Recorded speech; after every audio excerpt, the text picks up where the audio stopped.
sounds like a diesel.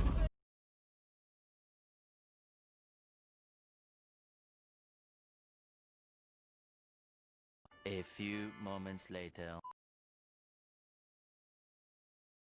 One eternity later. Just center a little too fucking hard. I think you can see right through the guy.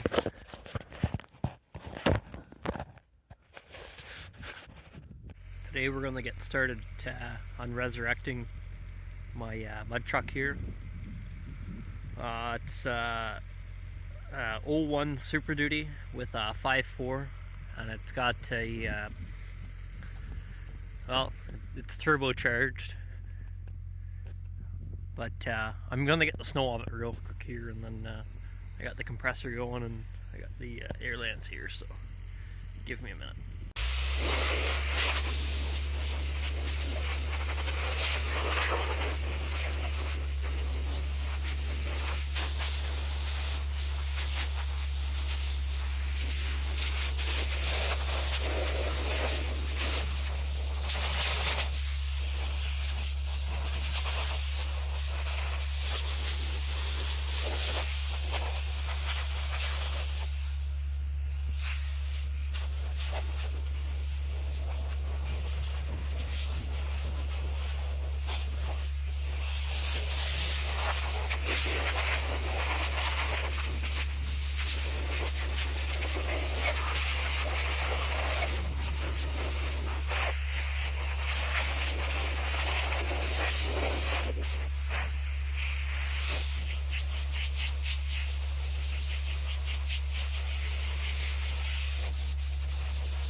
Okay, as you can clearly see, I don't have a snow shovel out here, so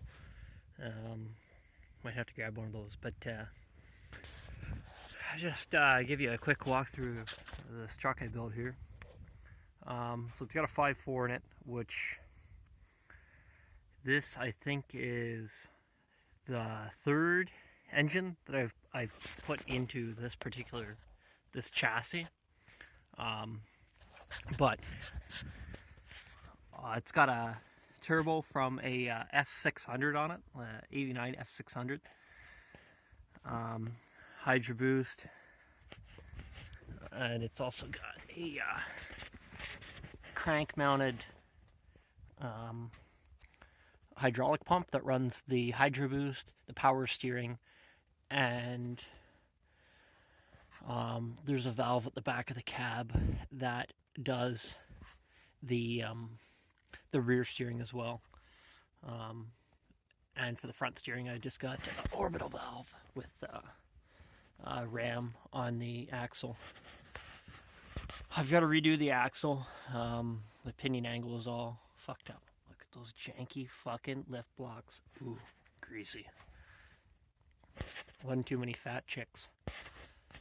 No, these are rear springs that I put in here, but they weren't good enough. So I got a new set of front springs that I had redone.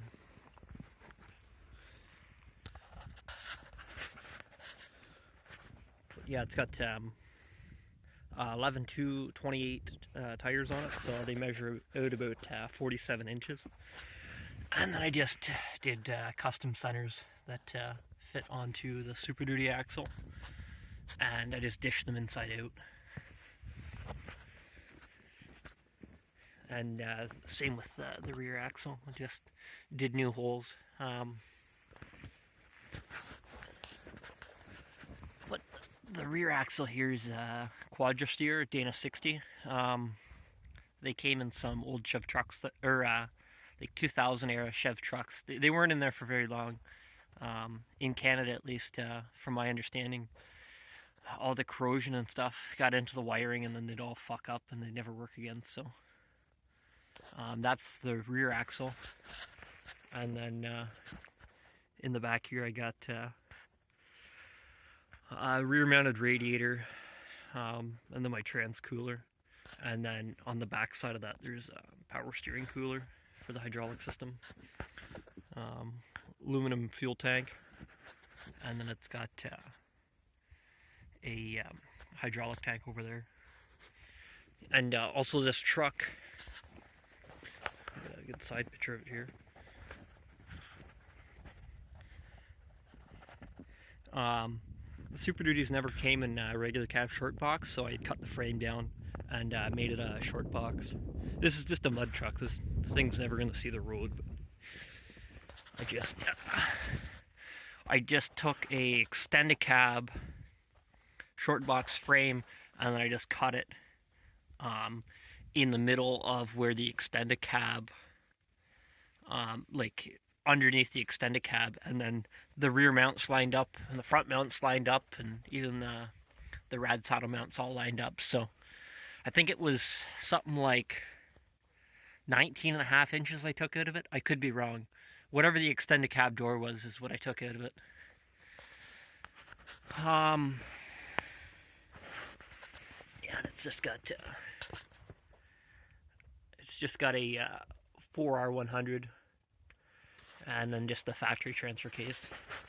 The rear drive shaft is actually shorter than the front drive shaft, so I had to use one of those cardan joints, which I'm sure will blow up before we know it, but at least there's no fuel tank under here to tear out. So I gotta get this motor stripped and then unbolted and get it pulled out, because first off I'm gonna get this fucking starter out of here, and then I think I'm gonna try and get all the converter bolts fucking forward.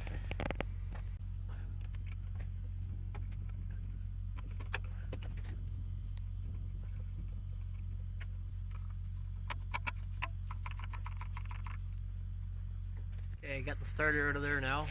You can see that big hole in the block. The reason this thing blew up is I think it blew a head gasket, and then it filled the oil pan with water or coolant, but it had water in it at the time. But as you can see by the oil filter, it's swelled up, and yeah.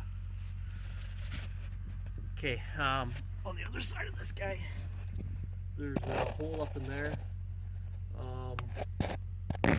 Way the hell up in there. So you just use a pry bar and just turn the ring gear. That's optional there. But you can just put a pry bar in there and just keep turning it around, or if you've still got the starter in it, you can bump it, but I just wanted to get the starter out of there, so. But yeah, you get just a little opening in there. There's normally a plug in there, but like I said, there's water in the oil pan, so it's frozen. So I'm gonna get the Tiger torch going here.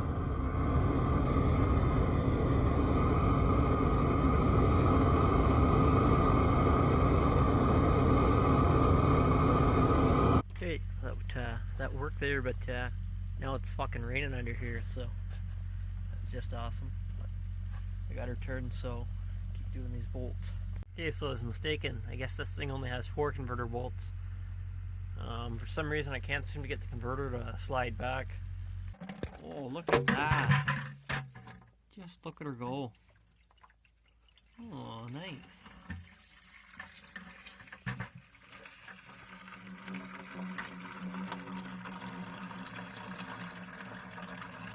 Might be why it blew up.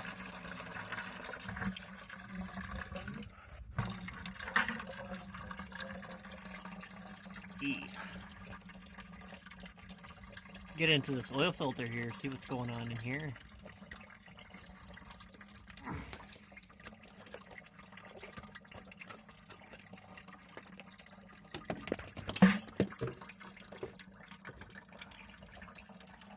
You don't need to worry about that. If you got one bolt that's just doesn't want to come, you got to work your way up through the tools. So first off, you start off on your ratchet, you move over to your cordless impact, then you get over to your 3/8 air impact, and then when that doesn't go, then you want to get the 1/2 inch in there and just really run it home, especially all on chrome sockets and extensions. That And you just go until just the bolt breaks off. Problem solved. So I can't get that fucking bolt up in there. I don't have enough leverage, so here's a trick for you. You get your ratchet.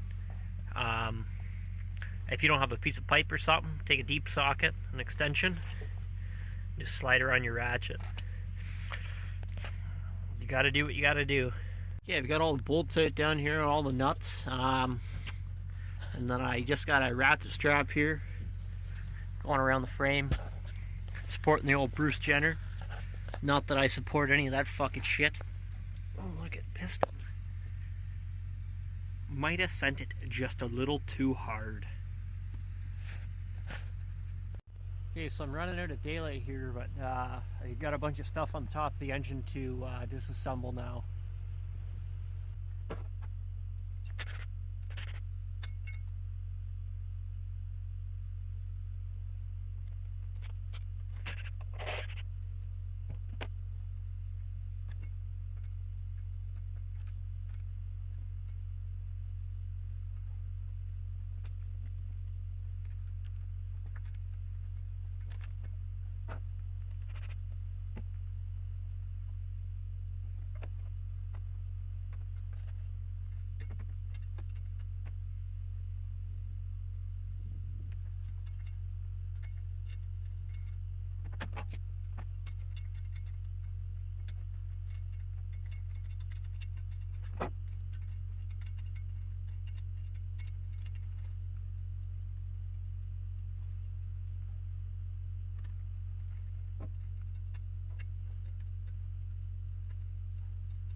Okay, so sorry about that.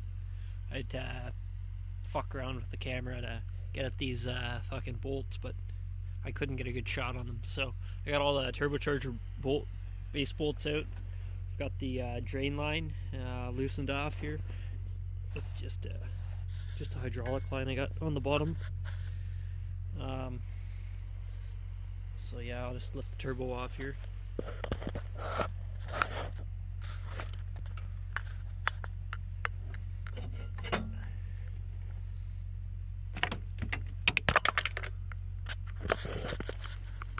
Fuck, it's difficult doing all this alone. Yeah, so here's the manifold that I made. It hooks around. One manifold's on the normal way, and then the other one is on the opposite way. So then there's a pipe that comes around up, and that comes into the flange for the turbocharger. I'm probably going to go with a different turbo. This one's pretty mangled. 1 hour later. Okay, that only took about 45 minutes, and yeah, it's out of here though. It's still one piece though. It's kind of tight sneaking her up through there and turning it. And okay, I've got the hydraulic pump unbolted here, and the plate. I've just swung it out of the way. What I did to attach the pump to the front of the motor is I just made a couple standoffs, and then there was 3 bolts that were for the timing cover, and I just took them out, put the threaded rod in there with the standoffs. So what you want to do to get these studs out, you just get a pair of vice grips here, and you just get it on the threads, just right there, and you just get those all just marred up nice. No. So what you do, you got a couple nuts. Put 2 nuts on it, and then tighten your first nut up against your second nut, and then that'll allow you to take the stud out without damaging the threads. Okay, well I got all the spigots out of there, and I got the stub shaft out at the end of the crank. I just used the 3 holes in the harmonic balancer and just made a little stub shaft here that has a Lovejoy on it. But anyways, we're out of daylight here, so thanks for watching. Warming up your oil pan isn't the only thing an old Tiger torch is good for. Need a little heat out here once in a while.